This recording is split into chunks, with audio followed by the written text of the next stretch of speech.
welcome back to my channel Physiostats with Ayushi and I'm your physiotherapist Dr. Ayushi Jaiswal and आज का topic of discussion हमारा है statistical terms. Statistical terms एक foundation होती है statistical analysis के लिए, बायो स्टैटिस्टिक्स को पढ़ने के लिए। हर रिसर्चेस और पेपर्स में इस टर्म्स का इस्तेमाल ज़रूर होता है, तो अगर आपको इसके बारे में नहीं पता है तो मैं इसको डेमोन्स्ट्रेट आपके लिए करती हूँ in easy and simple way. सबसे पहले हम बात करते हैं डेटा के बारे में। डेटा एक तरीके का रॉ इन्फॉर्मेशन होता है। जैसे कि अगर आपने कोई रिसर्च पढ़ा, ठीक है, रिसर्च के अंदर आप पेशेंट का डेटा कलेक्ट होता है, तो मान लीजिए उसका पेशेंट की डिटेल्स में डेटा कलेक्ट हुआ है जेंडर, तो कितने मेल एंड कितने फीमेल, ये एक डेटा होगा। ठीक है, पेशेंट्स को डायबिटीज़ है, यस, तो इतने लेट्स से 12 लोगों को डायबिटीज़ है, नॉन डायबिटिक इंडिविजुअल हमारे पास 10 हैं। तो ये जितने भी वैल्यूज़ हैं ये हमारा डेटा है जो आगे हमें अपनी रिसर्च को क्वांटिफाई करने में हेल्प करेगा। नेक्स्ट हम देखते हैं कि जो हमारा डेटा होता है वो दो टाइप्स के होते हैं। एक होता है क्वालिटेटिव और एक होता है क्वांटिटेटिव।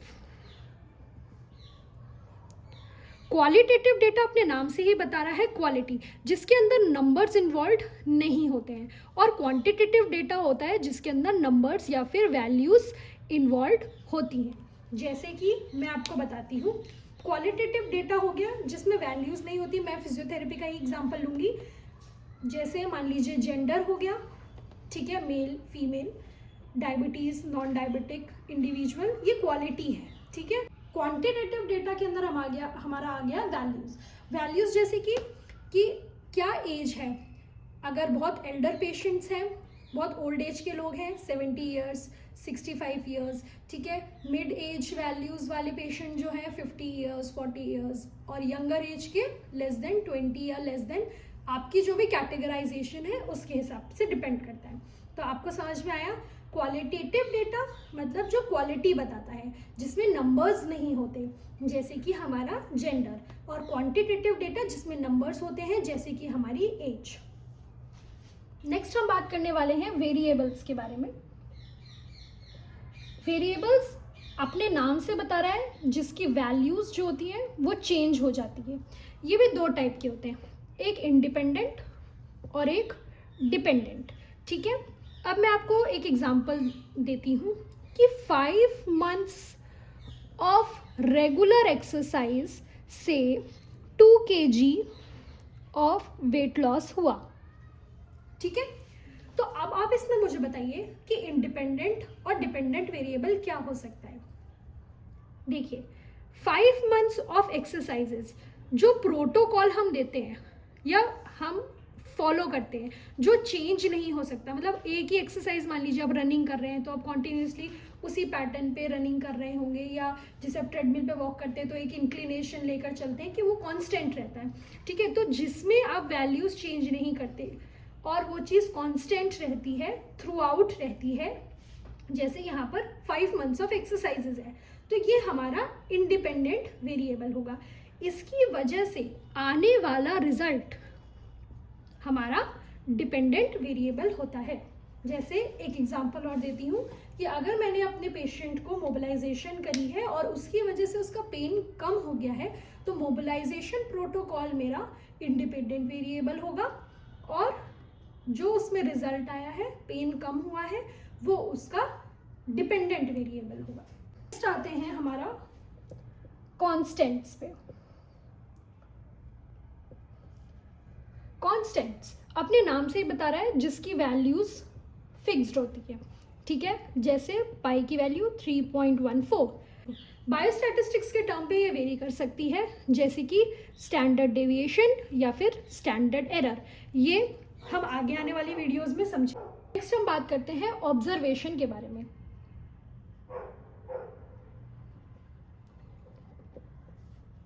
ऑब्जर्वेशन जैसे कि इवेंट्स या फिर उसकी मेजरमेंट्स। मेडिकल टर्म के हिसाब से मान लीजिए अगर किसी पेशेंट का ब्लड प्रेशर चेक किया गया है और वो आया है 120/80 mmHg, ठीक है। तो जो उसका इवेंट है, जो हमने किया है, ब्लड प्रेशर चेक किया है, और जो उससे हमारी वैल्यूज आई है वो उसकी मेजरमेंट होगी। तो ये इस पर्टिकुलर चीज़ को हम ऑब्जर्वेशन बोलते हैं कि आपने क्या इवेंट किया और उससे क्या मेजरमेंट निकल करके आई है। इस पूरी चीज़ को कलेक्टिवली एक ऑब्जर्वेशन बोला गया है।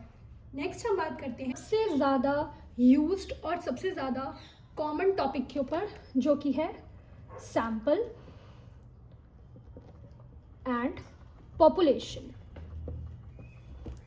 ठीक है, सैंपल एंड पॉपुलेशन समझाने से पहले मैं आपको पहले बताती हूँ कि मान लीजिए ये एक सर्कल है, इसमें ठीक है 1 2 3 4 5 6 7 8 1 है, ठीक है, और 4 2 हैं इसके अंदर। अब ये कलेक्टिवली इस पूरे को हम पॉपुलेशन बोलेंगे। ठीक है, मैं स्टैट्स के हिसाब से समझाने की कोशिश कर रही हूँ, और इजी तरीके से अगर मैं इसको बताऊं कि ये जो पूरी अर्थ है उसमें जितने भी ज़्यादा लोग हैं वो हमारी पॉपुलेशन होगी। ठीक है, और अगर मान लीजिए आपको कोई टेस्ट करना है या आप कोई पर्टिकुलर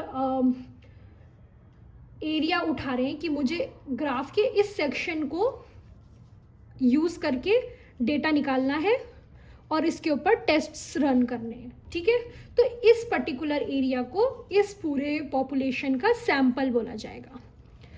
सैंपल इस पूरे पॉपुलेशन को रिप्रेजेंट करने वाला एक पार्टीशन है। ठीक है, ये हो गया सैंपल। कलेक्टिवली पूरे एरिया को बोला जाएगा पॉपुलेशन। इस सैंपल में आने वाले जितने भी वैल्यूज होंगी उसको हम सैंपल ही काउंट करेंगे। ठीक है, नेक्स्ट बात करते हैं हाइपोथेसिस के बारे में।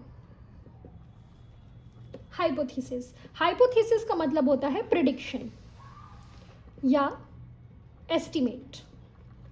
किसी भी स्टैटिस्टिकल टेस्ट को लगाने से पहले हम एक एस्टिमेट बना करके चलते हैं कि क्या ये इफ़ेक्टिव होगा या क्या ये इफ़ेक्टिव नहीं होगा। ये भी आगे दो टाइप की होती है, एक होती है नल हाइपोथेसिस और एक होती है ऑल्टरनेटिव हाइपोथेसिस। नल हाइपोथेसिस क्या कहता है कि जो भी रिजल्ट हमारा आया है वो हमारी प्रिडिक्शन वैल्यू से कोई ज़्यादा डिफरेंस नहीं रखता। मतलब हमें लगा था कि कोई चीज़ पास होने वाली है और रिजल्ट में भी वो पास ही हो गई, तो हमारा वैल्यू में कोई भी डिफरेंस नहीं आया और ना हमारी हाइपोथेसिस को उसने नलीफाई किया, तो इसलिए उसका नाम नल हाइपोथेसिस है। वेयर एज ऑल्टरनेटिव हाइपोथेसिस का मतलब है कि हमने तो प्रिडिक्शन करी थी कि ये टेस्ट जो है वो सक्सेसफुल होगा, लेकिन हमारे एनालिसिस रन करने पर वो चीज़ फेल हो गई, तो हमारी जो रिजल्टेंट एनालिसिस आया और जो हमारी प्रिडिक्शन थी वो दोनों डिफरेंट है, ऑल्टरनेट है, अलग आई है, इसलिए इसको हमने ऑल्टरनेट हाइपोथेसिस बोला गया है। ठीक है, इसके बाद हम एक लास्ट चीज़ डिस्कस करते हैं जो कि सबसे ज़्यादा हर रिसर्च पेपर में आपको पढ़ने को मिलेगी, और वो है रिलायबिलिटी एंड वैलिडिटी। रिलायबिलिटी क्या होता है कि मान लीजिए अगर आपने कोई मेजरमेंट किया, जैसे लेट्स से आपने बीपी कैलकुलेट किया, ठीक है, तो वो आप 3 टाइम रन करेंगे, first, second and third. First time पर आ गया 120/80, सेकंड में आ गया 121/80, थर्ड में आ गया 120/80। ठीक है, ये वैल्यूज कितनी कंसिस्टेंट है, कितनी कंसिस्टेंट है, ये चीज़ होती है हमारी रिलायबिलिटी, कितना रिलायबल है ये चीज़। ठीक है, जैसे बीपी की मशीन ने जो बीपी मेजर किया है उसने ये पर्टिकुलर टेस्ट दिए हैं, इसका मतलब ये कंपनी की बीपी की मशीन कितनी ज़्यादा रिलायबल है। वेयर एज वैलिडिटी का मतलब होता है कि मतलब हम जो चीज़ टेस्ट कर रहे हैं, लेट्स से अगर हम बीपी ही चेक कर रहे हैं, तो वो वैल्यू जो हमें दे रहा है या वो जो मेजरमेंट हमें प्रोवाइड कर रहा है वो सही है कि नहीं है, ये चीज़ चेक करनी है। मान लीजिए कभी कभी इस पे वैलिडिटी को कॉम्प्रोमाइज़ करने के लिए हमारे कुछ फैक्टर्स होते हैं। मैं बीपी से ही रिलेटेड बता देती हूँ कि कफ ढंग से नहीं बंधा है, या प्लेसमेंट सही नहीं हुई है, या पेशेंट वॉक करके आया है तो उसका बीपी ऑब्वियसली हाई होगा, तो पहले पेशेंट को रेस्ट कराना होता है, उसके बाद बीपी मेजर करना होता है। तो ये चीज़ कितनी ज़्यादा वैलिड है, इसलिए उसको हमने बोला है कि वैलिडिटी, जो मेजरमेंट वो प्रोवाइड कर रहा है वो कितना ज़्यादा वैलिड है, और जिस मशीन से हम कर रहे हैं वो क्या सेम रिजल्ट प्रोवाइड कर रहा है या कोई डिफरेंस उन दोनों के बीच में है, उसको बोलते हैं रिलायबिलिटी। तो आज की वीडियो के लिए इतना काफ़ी है। अगर आपको ये वीडियो हेल्पफुल लगती है तो लाइक करें, शेयर एंड सब्सक्राइब ज़रूर करें। आगे आने वाली वीडियोस में हम और डिटेल एनालिसिस पर बात करेंगे, तो मेरे साथ जुड़े रहिए। Okay bye.